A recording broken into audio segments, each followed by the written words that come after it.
News, सच जरूरी है। नमस्कार दर्शकों, आप देख रहे हैं MNS न्यूज टीवी पर। मैं हूं आपके साथ श्रद्धा तिवारी। तो आइए देखते हैं आज की खास खबर। पुणे में तेजी से फैल रही बीमारी बच्चों से लेकर बुजुर्ग तक चपेट। खासदार औद्योगिक महोत्सव नागपुर में एडवांटेज विदर्भ 2025। IIT नागपुर के छात्रों को दिल्ली से आमंत्रण।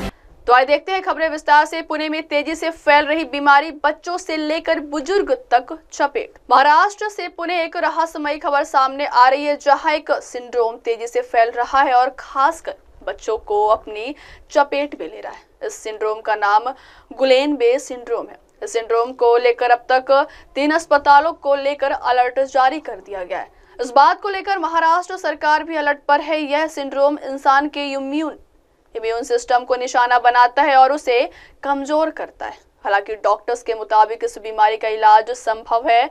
मिली जानकारी के अनुसार पुणे के स्थानीय समुदायों में महीने में गुलेन-बे सिंड्रोम के 1-2 मरीज ही आते थे, लेकिन अब मरीजों की संख्या में अचानक से वृद्धि देखी गई। हालात इतने बिगड़ गए हैं कि पिछले हफ्ते इस सिंड्रोम से ग्रसित 14 मरीजों को वेंटिलेटर में रखना पड़ा था। उसके बाद शासन ने इस बीमारी को गंभीरता से लिया है और घर घर सर्वे भी शुरू कर दिया है।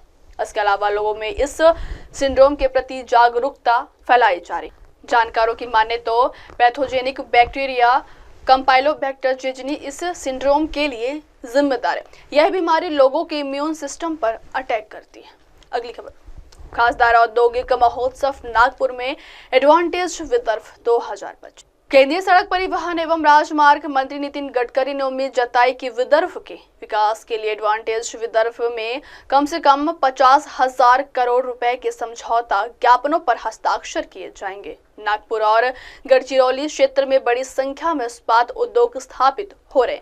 उन्होंने कहा कि इस औद्योगिक महोत्सव में मुख्यमंत्री की उपस्थिति में और भी समझौते होने की संभावना है। एसोसिएशन फॉर इंडस्ट्रियल डेवलपमेंट यानी AID 7 से 9 फरवरी तक राष्ट्र संत तुकडोजी महाराज विश्वविद्यालय अमरावती रोड नागपुर के परिसर मैदान में एडवांटेज विदर्भ 2025 खासदार औद्योगिक महोत्सव का आयोजन कर रहा है। इस 3 दिवसीय औद्योगिक महोत्सव के बारे में जानकारी देते हुए नितिन गडकरी ने कहा, हमारी प्राथमिकता सामाजिक, आर्थिक और शैक्षणिक रूप से पिछड़ा गढ़चिरौली जिला है और अगले 5 वर्षों में गढ़चिरौली जिले को महाराष्ट्र का सबसे अधिक राजस्व देने वाला जिला बनाने का सपना अब पूरा हो रहा है और यह पूर्णता की ओर अग्रसर है।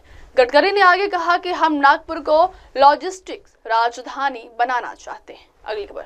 IIT नागपुर के छात्रों को दिल्ली से आमंत्रण। राष्ट्रीय त्योहार गणतंत्र दिवस की तैयारियां जोरों पर है। दिल्ली के कर्तव्य पथ पर 76वें गणतंत्र दिवस समारोह की परेड देखने के लिए हर साल की तरह इस साल भी पैरालंपिक दल के सदस्य, बेहतर प्रदर्शन करने वाले गांवों के सरपंच, हथकरघा कारीगर और वन एवं वन्यजीव संरक्षण कार्यकर्ता समेत करीब 10,000 विशेष अतिथियों को आमंत्रित किया गया। इसी कड़ी में भारतीय सूचना प्रौद्योगिकी संस्थान यानी IIT नागपुर के लिए यह गर्व की बात है कि इसके 2 प्रतिभाशाली छात्रों अनुभव राठौर और मंगेश थाले को भारत सरकार द्वारा नई दिल्ली में गणतंत्र दिवस परेड के लिए विशेष अतिथि के रूप में आमंत्रित किया गया है। यह प्रतिष्ठित आमंत्रण PM यशस्वी, जीवंत और प्रेरक छात्रों के लिए युवा उपलब्धि छात्रवृत्ति योजना के तहत दिया गया, जो OBC, EBC और DNT समुदायों के छात्रों को उच्च श्रेणी की शिक्षा के अवसर प्रदान करता है। बता दें कि नई दिल्ली में 76वीं गणतंत्र दिवस परेड का साक्षी बनने के लिए मुंबई के 5 लोगों सहित महाराष्ट्र भर से 23 लोगों की विशेष अतिथि के रूप में आमंत्रित किया गया। अब वक्त हो चला दर्शकों ब्रेक का। ब्रेक से लौटने के बाद देखिएगा देश और दुनिया की तमाम बड़ी खबरें। बने रहिए MNS न्यूज टीवी पर। नमस्कार। हाय हेलो नमस्कार, मैं हूं पंकज विष्णु और आप देख रहे हैं MNS न्यूज। आप देख रहे हैं MNS न्यूज, सच जरूरी।